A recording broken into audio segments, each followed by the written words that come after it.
Hello and welcome back to the podcast. It's so good to be here with you guys today. We are going to talk about a Dolores Cannon book today. And this is a fascinating book that I completely missed over the last few years, but I understand why I didn't read it until recently, which I'll explain as we go through it. I've done a few book reviews of her case studies on this podcast. So if you've been following along, you've maybe seen a few of those. I'll link to those below so you can check them out. Previously, we talked about the 3 waves of volunteers, which was about Dolores's past life research, uncovering information about this coordinated effort to bring souls to Earth that could help Earth. And we also talked about the custodians, a series of case studies surrounding ET contact events, and that book reveals some very fascinating information as well about our human story. This book today is related to a lot of the work I've been doing over the last couple of years to better understand the divine feminine aspect of creation, to better understand the goddess energy of the universe.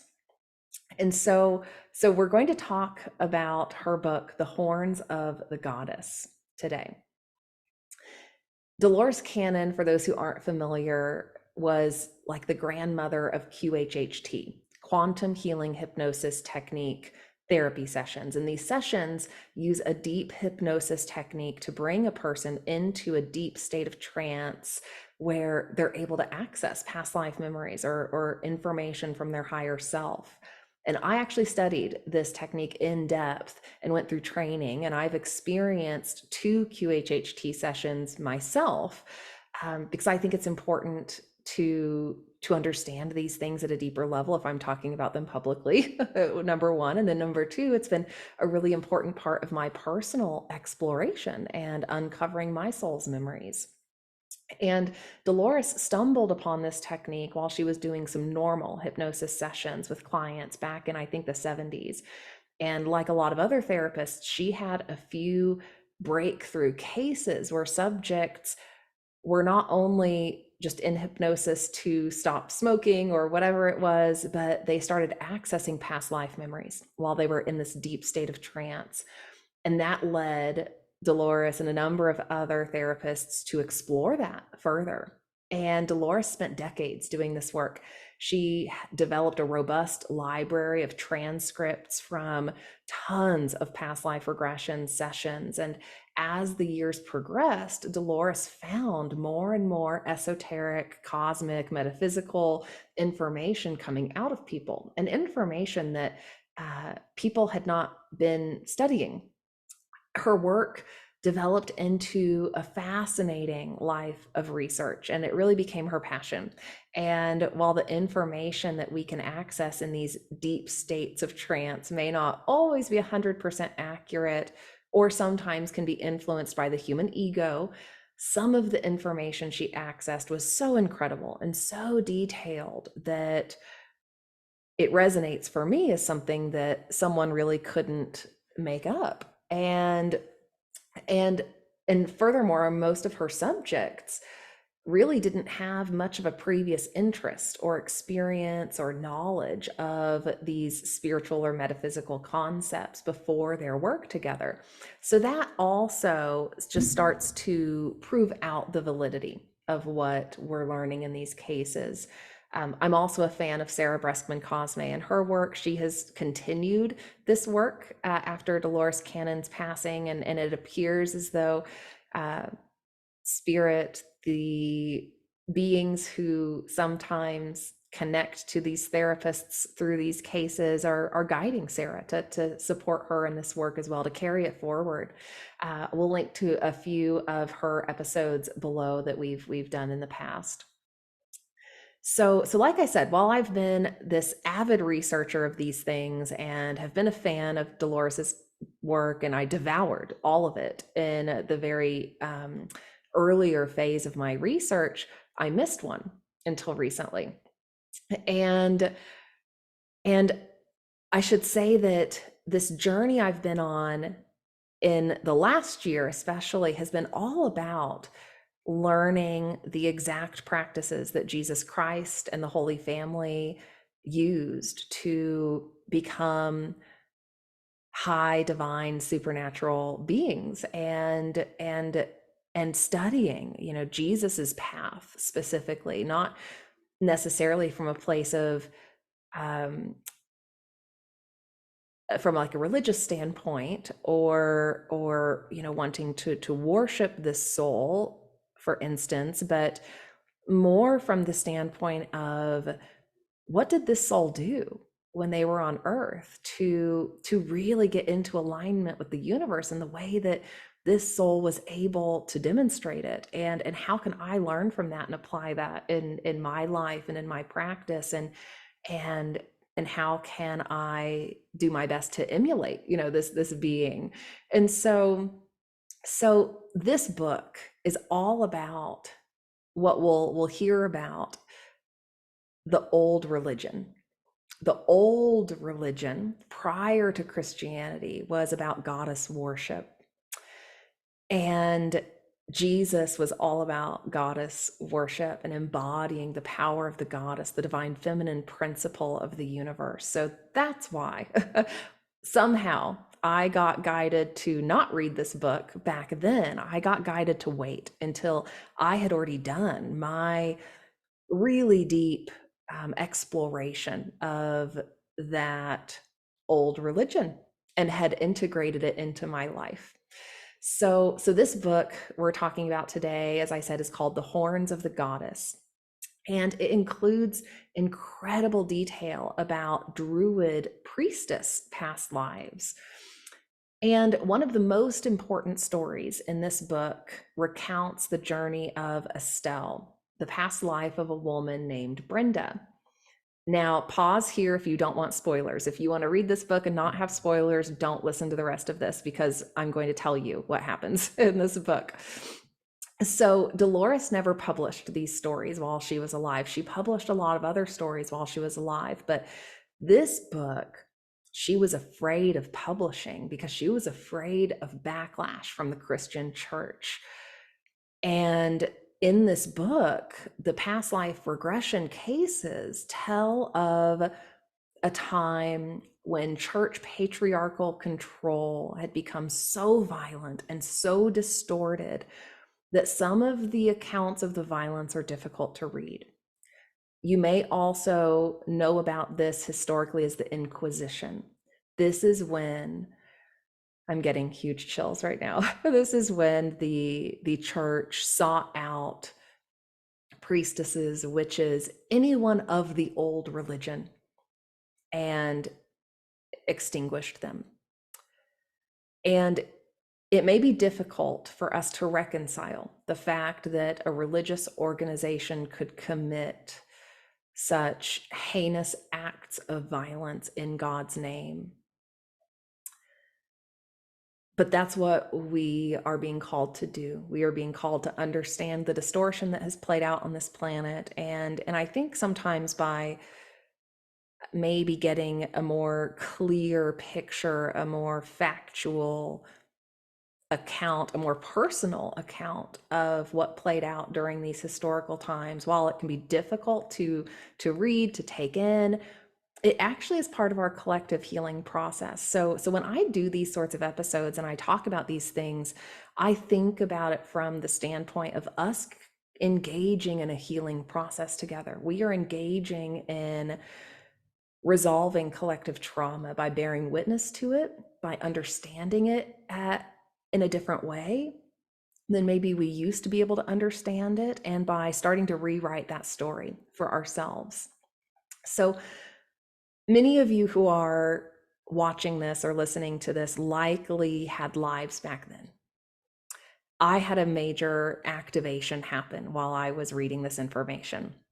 That might happen to you while we're going through this. So at the very end, when we're done talking about the book, I'm going to lead us through a gentle energetic releasing exercise so that we can cleanly leave this conversation and do that work together to rewrite the story.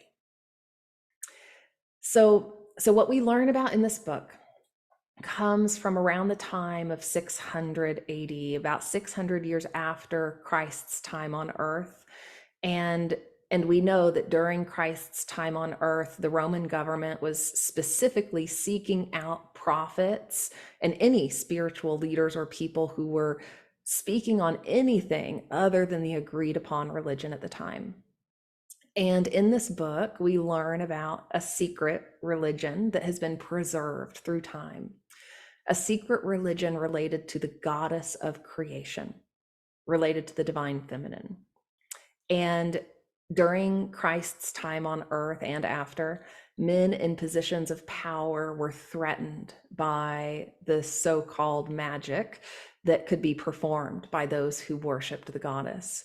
They didn't understand the true mechanics of existence and the true power of feminine energy. As I said, Jesus understood the true power of feminine energy. That's why he was powerful. He was a follower of the goddess. He embodied the power of the goddess.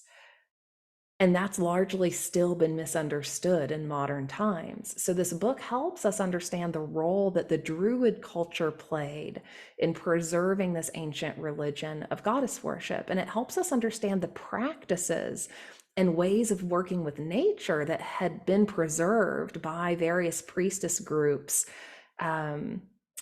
before and after Jesus's death. And as a side note, we know that Jesus spent time in Britain, in that area, and studied with the Druids during his time on earth. And I consider the Druid religion, spirituality, as part of Jesus's spirituality. And again, an important part of us understanding the misrepresentation of Jesus and the goddess and the cosmos that has played out during this last era. So the book begins by exploring the lifetime of Estelle, the past life of a woman named Brenda, and Dolores had already regressed Brenda to multiple past lives when Brenda's subconscious told Dolores to go explore the lifetime of Estelle because there was important information there. This all took place in 1986. And the story of Estelle's life begins by us learning about her location in the area of Great Britain. We don't have an exact location from her description, but she describes it as a duchy, which was a word of that time. That's maybe known as a province or an area that is overseen by a duke or a duchess. And Dolores found this woman working in a kitchen, working in the home of a duke, a wealthy person of status at that time. And for those who might be skeptical of these sorts of stories or the information that comes out of them, or even the ability to access soul level information in a regressed state, some of the historical detail that comes through in these conversations is so remarkable. For instance, Estelle mentions wattle and daub architecture, which was a common way of building homes during the first century back then. And we also, or in the first millennia, sorry, the first 1,000 years after Jesus. And we also see, as this conversation progresses, how Karen, the subject, becomes the full personality of Estelle, and she doesn't understand some of the modern words that Dolores is using, which is another clue that this person is truly accessing the lifetime, the consciousness, the personality of this historical character. And so we're learning about the ways of life during that time in the beginning of this book, and we're learning about the manor, the home that Estelle is serving in. And it becomes clear that Estelle is part of the servant class, and we learn that she lives a decent life and she's pretty much at peace with her place in the world, but she also experiences a little bit of violence at the hand of a noblewoman who is the cousin of the lady of the manor. We learn that even though Estelle is of the servant class, she's very pretty and peaceful, and she's drawn the attention of this cousin noblewoman named Lady Jocelyn. We also learn that Estelle has a young lover, a knight in training, who Lady Jocelyn wants. So Lady Jocelyn is in this drama with Estelle because of her desire for this other guy.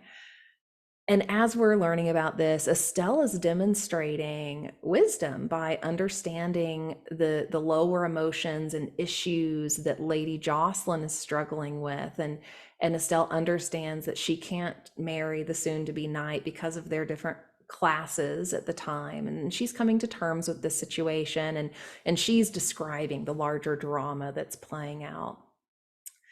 But this is where the story starts to get interesting, as we're learning about this drama that's playing out between Estelle and Lady Jocelyn and some of the things going on in the house. We learn that Estelle has a skill for perceiving spirits, and she starts to ask Dolores if she's talking to a familiar spirit. She tells Dolores that she knows about friendly, familiar spirits because most of the servants are followers of the old religion. And so now Dolores is wanting to know, well, what's the old religion? What's going on here? Estelle tells Dolores about the Inquisition and how church leaders are trying to stamp out followers of the old religion. And Estelle starts to tell Dolores about the current challenges of the time, with many people facing torture and death at the hands of the church, and how there's just this widespread fear of people around, the following of the old religion. People are still following it, but they know there's a lot to fear around that. And so we learn about the old religion more as time goes on in the book. We also learn that the Duke of the Manor seems to be engaging in some distorted, darker aspects of the old religion, and that he spends a lot of time in his tower alone. And many of the servants are suspicious of what he does up there, citing these like odd events and accidents that happen after he does work up in his tower. And as Dolores is asking about this, Estelle says he calls on the dark forces, but that the Inquisition doesn't question him because he's a large donor for the church. So Dolores is now very curious about what's going on and like what these people know, and she starts asking about the old religion. And Estelle starts revealing that this religion includes following the cycles of nature and the rhythms of nature. And she tells us that there is power in the earth and the moon, and that the goddess is behind all things, and that the goddess reveals herself through these cycles.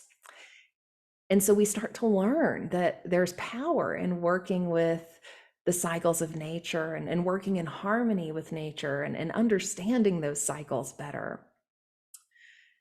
And then we start to learn that Estelle has kind of a secret life. Estelle goes to a particular grove of trees fairly regularly with a group of women. And this grove contains 13 trees, which is representative of the power of the goddess. You might be familiar with the number 13 meaning other things. In some modern cases, we have assigned the number 13 as this, or we've assigned a negative connotation to the number 13, when actually it stems from the cycles of the moon and being representative of the goddess. So that's an example of some distortion that has played out to prevent us from connecting with goddess energy. And as Dolores and Estelle talk about this, it becomes clear that Estelle's wanting to share, but she's being abundantly cautious and not oversharing with Dolores, because those of that time had to be really, really careful about what they shared, because they might get caught by the Inquisition. And so Dolores is asking about this and asking about the goddess. Who is she? Does she have a name? And Estelle says that the goddess is just known as the goddess. She doesn't have a name, but she has many faces, and that we see those faces through the seasons as they change, and as the phases of the moon change, and we see how the goddess shows up differently through those phases. And Estelle said that sometimes her group just refers to the goddess as the Earth Mother. And so Dolores is trying to get more and more information, and Estelle is starting to share more, and she shares about the balancing mechanism of the universe, and how all things must come into balance. She talks about how one can very easily be destroyed by operating out of balance with nature. And we also hear about the holidays that are celebrated at the time, which are very close to modern Christian holidays that are predominant now and were back then. But Estelle talks about the real meaning behind these holidays and how they're really just a celebration of the changing of seasons and cycles of nature. For instance, May Day was discussed as a celebration of spring, but Estelle refers to a different version of this holiday that is celebrated by those who follow the Earth Mother, that is actually a little earlier, that's more in alignment with the cycle of nature changing. And now at this point, we've gone as far as we can go with Estelle giving Dolores information. Estelle is starting to get really cautious and nervous. And as this conversation goes on, Estelle reveals to Dolores that she is going to test her through time and space. This personality from the 600s is going to test Dolores Cannon to ensure she can be trusted, so we start to get into some really fascinating time and space mechanisms here. Estelle is referring to Dolores as a friendly spirit. And here we see that the Estelle of the 600s is conscious of the fact that she is actually talking to someone that she is referring to as a friendly spirit. And so Estelle tells Dolores that she's going to be tested at a time, unbeknownst to her, and that if she passes that test, Estelle will reveal more information. So Dolores leaves that session with Estelle to return at a later date, because in total, she's having a number of sessions to gather this information. And in the next session, Estelle reveals that Dolores has been tested and that she passed the test. And Dolores asks if Estelle told the group of women about her. And Estelle says, yes, she did. And Estelle's group of women, who we begin to learn more about soon, have determined that Dolores is not part of the Inquisition. And Dolores asks if Estelle's group found it odd that she was talking with a disembodied voice. And Estelle says, no, her group does that fairly often. It's part of the old religion. They just needed to determine where Dolores's voice was coming from and if it could be trusted. So after some discussion about this, Estelle tells Dolores that they're perceiving her from the future. They could perceive that Dolores had no connection to the church and that she was in a far off place, like not in Britain, and that she was in another time in the future. So I think this is super cool. This is such a fun double example of time travel here. Not only is Dolores using the regression technique to access information from the past, but she has inadvertently accessed a woman in the past who is simultaneously accessing the future. So like, what an incredible example of the infinity loop and the idea of time and space truly being the illusion, and how we can reach into the past and reach into the future, and to have that conscious awareness happening both ways simultaneously, I think is just incredible. And one incredible example that Estelle begins sharing with Dolores about what her group is perceiving about the modern times is about how spirituality has evolved. So Estelle and her group are perceiving what's going on in our modern times, or in Dolores's modern time. And Estelle then says that her group may know things about the Great Mother that could be supportive for Dolores's research. And Estelle refers to Dolores as a tool of the Great Mother, the goddess, and that Dolores was indeed aligned with the goddess, even though she was trying to work out her own cosmic view at the time. Estelle and her group could perceive that Dolores was gathering wisdom and sharing wisdom for the good of all, and to support healing from the patriarchal worldviews that took hold in the last era of humanity. So, here again, we have this incredible example of someone from the past perceiving the future and perceiving it fairly accurately in a lot of ways. As these conversations continue, though, we hear Estelle start to talk about her group of women that she joins. And these are a group of priestesses, Druid priestesses. They don't necessarily call themselves Druid, but they are tied to that culture, that spirituality. And Estelle tells Dolores that she was introduced to this group as a young girl. And apparently, it was known back then from a very early age that a person had the skills and abilities required to become a healer and a channel of the energy of the goddess. And she describes their meetings, this group of women, where they meet on a small island that is only known because of their understanding of the moon cycle.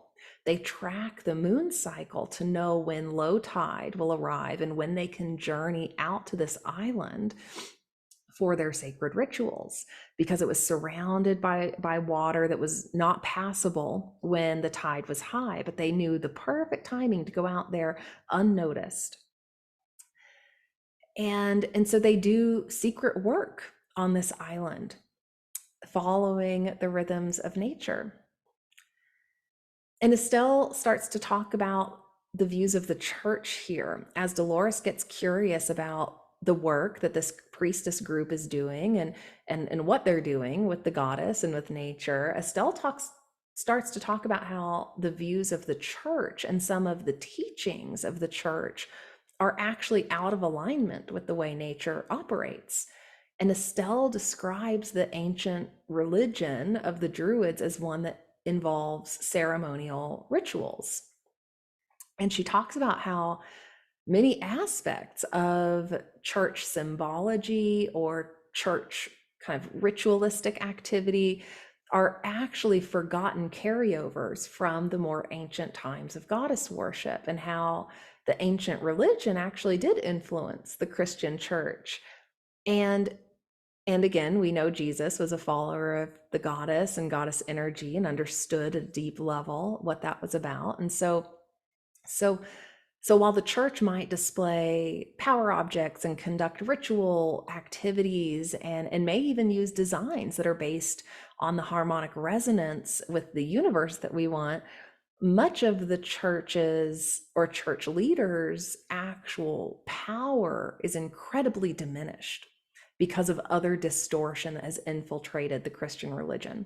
And Estelle talks about this, about how the Inquisition is seeking out the women of power and the people of power because they are technically more powerful than the church, and they all know it. They all know it. And so, I would argue this is still true today. You might be able to even argue that the church's influence and power is diminishing, is continuing to diminish as people find their own connection to source energy.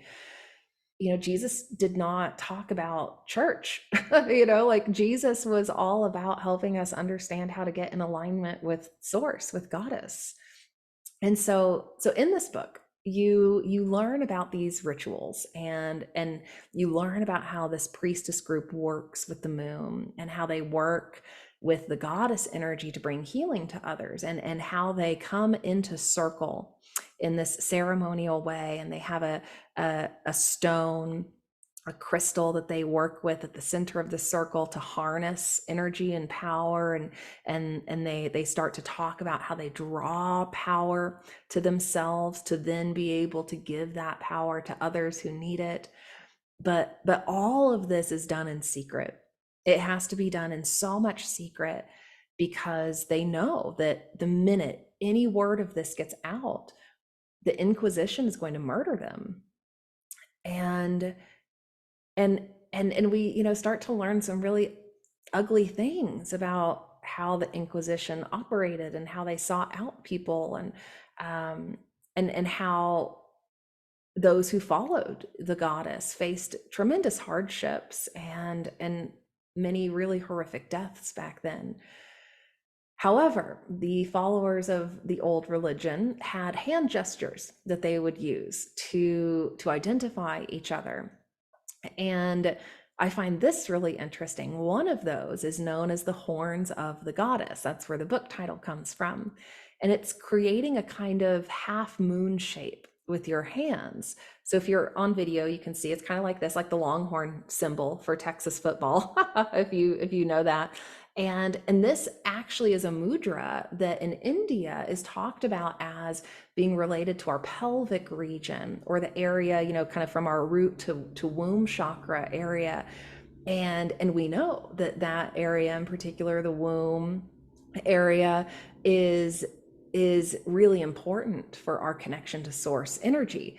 And so I find this really fascinating that, not only did they use that mudra to connect with goddess energy, but they also used it very slyly to indicate to each other, like if they were working in a manor or they were out at, a market or something, like they would use these hand gestures to signal, like I'm one of you. I know who you are.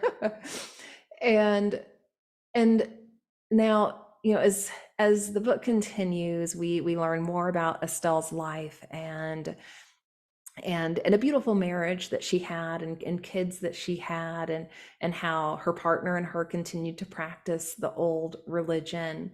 But we read some very difficult accounts of how Estelle's life ended, and it ended at the hands of the Inquisition. And so you are no longer left wondering why Dolores was nervous to put out this kind of information. And I won't describe it here, but I'm just going to warn you that it's gruesome.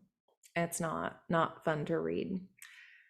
However, Estelle was able to recount the information from a place that was not necessarily reliving the trauma for Brenda, and more of an objective standpoint. So that was the story of Estelle and the Druid priestesses, and there's so much more detail that's described in their work together and in just how they live life back then. We learn towards the end of the story that the Duke, who had been playing with the dark side and channeling dark energies for his own good, for his self-centered good, has self-imploded and is not doing so well at the end of the book. So that might be a cautionary tale for anyone who ever dabbles in that. Things got really out of hand and very out of control for him, and he was consumed by negative energy, basically. And the same was true for Lady Jocelyn. And we start to learn about the Druids' understanding of karma and understanding of energy, and again, how to work with energy in a way that is in harmony with the universe and with the goddess. And before we wrap up, I want to also talk about one other particular part of this book that I found interesting. The book goes on to include more stories of past lives of this woman named Brenda that Dolores was working with, and one life included a traveling bard singer, someone who just traveled around from town to town, playing the harp and singing songs, and apparently these people would bring news from the neighboring towns, so it was something everyone looked forward to. And in this case, Brenda actually sang some of the songs that the bard back then sang, and Dolores was able to record these and share them. And so after a few sessions of exploring some of these historical songs and the travels of this bard character, Dolores then stumbled upon knowledge of another important event, the burning of the Library of Alexandria. And using the same subject, Karen, Dolores used a technique to jump the subject further back in time using 100-year increments, not quite knowing what she was going to find. And all of a sudden, Karen is in the lifetime of a man named Alexandro in Alexandria, Egypt. And this guy was a student of a master who studied the mysteries and studied homeopathic remedies. And we find this guy working with different herbs and mixtures and stuff like that. And he recounts his understanding of this event, which apparently happened 200 years prior to his lifetime, but was still well known. And he shares that the burning of the library did happen intentionally, and that people of his time understood it as what he called a wanton act of destruction.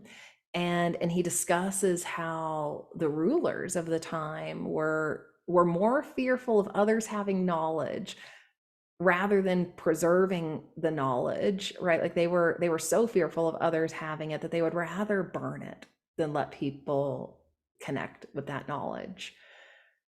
And interestingly enough, though, we learn of an exciting twist to this story, and that those who worked at the library were aware of these intentions prior, and had already begun removing a lot of the most important wisdom and texts for safekeeping elsewhere. So not all of the knowledge was burned. I should also share here, I mentioned this in another podcast episode recently, but it connects to this story, so I'll just share it again. In my very first past life regression, one of the lifetimes I accessed was of a life as a messenger boy in Alexandria. I worked at the Library of Alexandria. I worked for people who worked at the Library of Alexandria, and I delivered scrolls, parchments, messages back and forth from the people at the library to other important people in town. And in that lifetime, I watched the library burn. And in this book, Dolores talks about how, wow, she just accessed someone else who had some memory of the library burning or some connection to it. And apparently Dolores had a past life at the library, and she worked in the library. And I didn't know that until reading this book. And so that was a really interesting soul level connection for me as I started to just unpack some of this information and think about my journey and some of the healing work that I did around that particular lifetime. I find it so fascinating. And one of the big things that I had to really heal from was this deep sense of the wisdom being lost. And for a while in my in the earlier part of my spiritual awakening, I had developed this obsession with books. I was already just devouring, information, but it was getting to this point where I felt like I had to hoard books and I had to save them. And if I found a rare book, even if it was $100, I had to buy it, to save it. Like it was that kind of anxiety that was being provoked around wisdom and knowledge and books. And it was so fascinating, but it was around this knowledge, not other books. Like I was only having that feeling and that issue around spiritual books. And so in my past life regression, one thing that came from my subconscious that was a healing message in a sense was, wisdom cannot be burned. Like no matter what physical things happen, wisdom is wisdom. Wisdom exists in the cosmic consciousness that we are a part of. Wisdom cannot be burned. And then I find this to be a really interesting twist to the story, to learn that actually a lot of the important wisdom was removed and preserved. Isn't that funny? Just one of those funny little connections across time that happens. So as I was reading this book and connecting with some of this information, which some of it wasn't new to me per se, but the story of Estelle and her life was, and just getting some more of the historical detail of what life was like back then, really helped the full picture kind of come into view for me about what we all faced back then. And it became clear after a few days, and this started becoming clear too as I was talking to other people right after having read this book, and issues related to oppression and persecution were coming up. And that came up for multiple people around me right after I read this book. And it started to trigger for me this understanding that, okay, we have clearly we have a major collective trauma around this time and around the persecution that followers of the quote unquote old religion have faced for hundreds of years, for thousands of years now. And while this realization was coming to me, I started recognizing, okay, I've read this to be reminded of the persecution trauma that many people are still carrying and that we need to clear and resolve. And so I talked about this with someone after reading the book about the ways in which we can be very intentional about releasing energy and releasing past stories and rewriting the story for ourselves. So because most of you watching this likely had a past life where you were persecuted, regardless of whether you remember the details or not, we can do some releasing work together to let that energy go and to let that trauma go.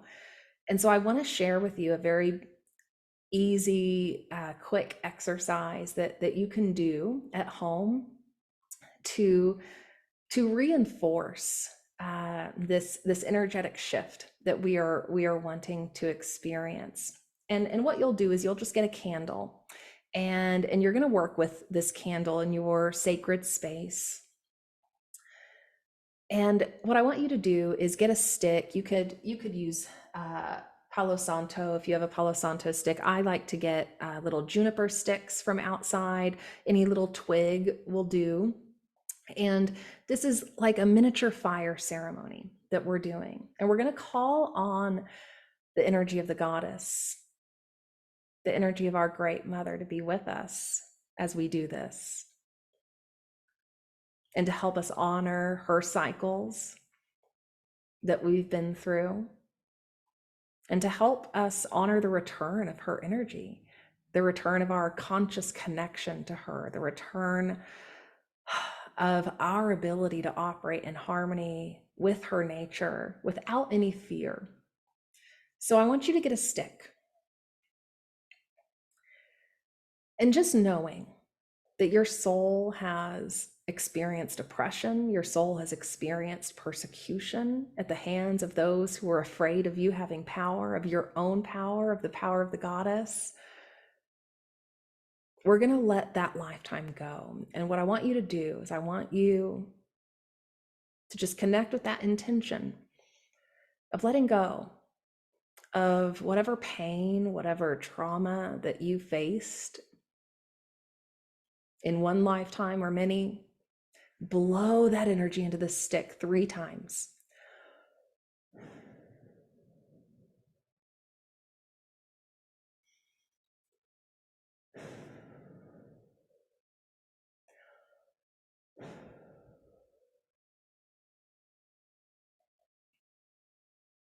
And then when you're ready, you're just going to give that stick to the fire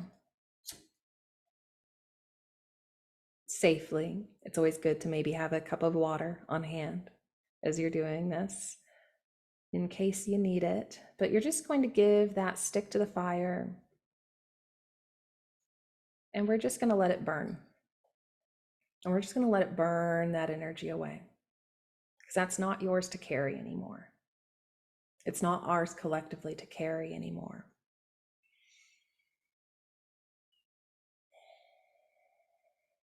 So we're going to let go of any of that energy that's been living in our energy fields, that has been heavy on our hearts, that has resulted in fear.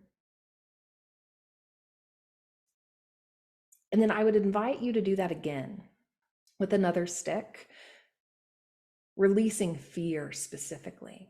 releasing fear around using your voice, releasing fear around being your true self, releasing fear around practicing your spirituality and allowing that to be your life.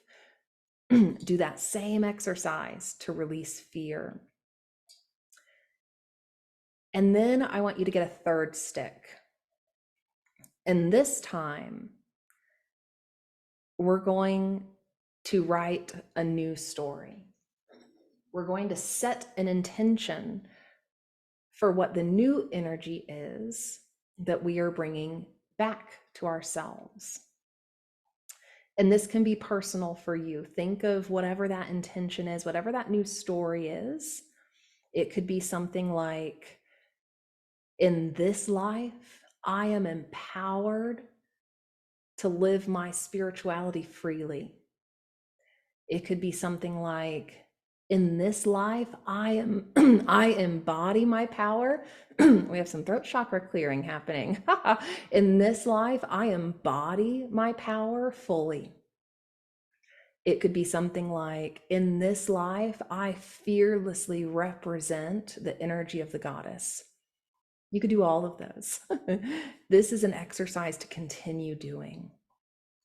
So when you've landed on whatever your intention is, and my intention is that we collectively are empowered.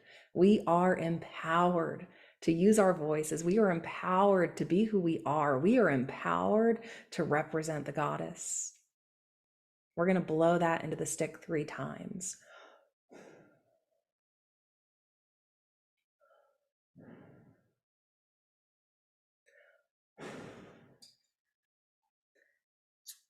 And then bringing that stick to the fire.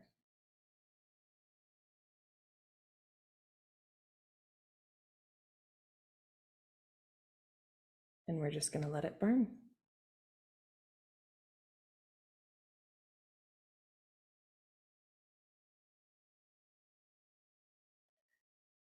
And this is part of the old religion, working with the elements, working in ceremony with fire to burn away old energies, to call in new energies. And I would also invite you to do this on the moon cycle. Continue to do this for all of the different layers of trauma, of negative programming we've experienced. This is an incredibly effective ceremonial, very simple ceremonial ritual and exercise that you can do at home that helps you work in the field of energy. We want to do this in sacred space. So, in whatever way you do that, use some sort of opening prayer, calling on your team, calling on the energy of the goddess, maybe opening the 4 directions if you know how to do that. On this podcast, we are always in sacred space. I always open sacred space before we do this. So just know that you're held in that as we do this together. I would also invite you in your space later, whenever it feels right, to say out loud, I call back all of my power from all times, places, and people, past, present, and future. And I want you to say that a lot. I want you to say that a lot. Anytime you're doing energy releasing work and you've completed that exercise, then I want you to say that. Because what we are doing at this time on earth is repairing our energy fields. We are pulling in more of our soul's power. And we can't operate with our soul's fullest power if we're carrying a lot of trauma, if we're carrying negative energies that are still living with us from these past times. And when we release negative energy, that then gives us the ability to call in higher divine energy, or more of our soul's power, more of our essence, more of our energy. And so we want to do that as we also do these releasing and rewriting the story exercises. actively calling back your power is really, really important. And you heard me say past, present, and future, because we are operating in all three at the same time. And you heard us talk in this episode about Estelle's experience of perceiving Dolores from the past and Dolores perceiving her from the future. We are absolutely operating in that way all of the time, even if we don't know it. Or even if we're just not, that conscious of it. So I like to say past, present, and future, because we're just being proactive. We're just being proactive about the future. We're not focusing only on the past, and we're focused on the present, on any energetic entanglements or any energies that we've kind of inadvertently given to someone. We're calling that back now. So do this to support your healing process, to support the collective healing. You can do this on behalf of the collective. If you feel like your stuff's taken care of, like if you're in a good place, do this on behalf of the collective, for any collective trauma that we're facing, any collective distortion that we're facing, because all that's living in our energy fields. So we've got to engage in very intentional, focused ways. If you attend larger fire ceremonies like fire pujas, bring one intention into that, like what we did today. That is incredibly effective. When we don't align with one specific intention, we're just not going to get the most powerful effect. And sometimes we're thinking of, what we might want to create or what we might want to call in, but we also need to be identifying all those parts of ourselves that might still be wounded or might still be carrying traumas, and be really intentional about releasing that and letting that go, because it's not ours to carry anymore. Okay, so thank you for being in this space today, honoring the goddess with me. I encourage you to read this book. You'll get a lot more detail about some of the rituals and things that the priestesses engaged in, and I think it'll inspire you to, in whatever way is right for you, to bring back the old religion and to find the aspects of the old religion that are ready to be reintegrated into how we operate today on Earth. So with that, we will wrap up for today, and I'll link below to those other two Dolores Cannon book reviews so you can check them out.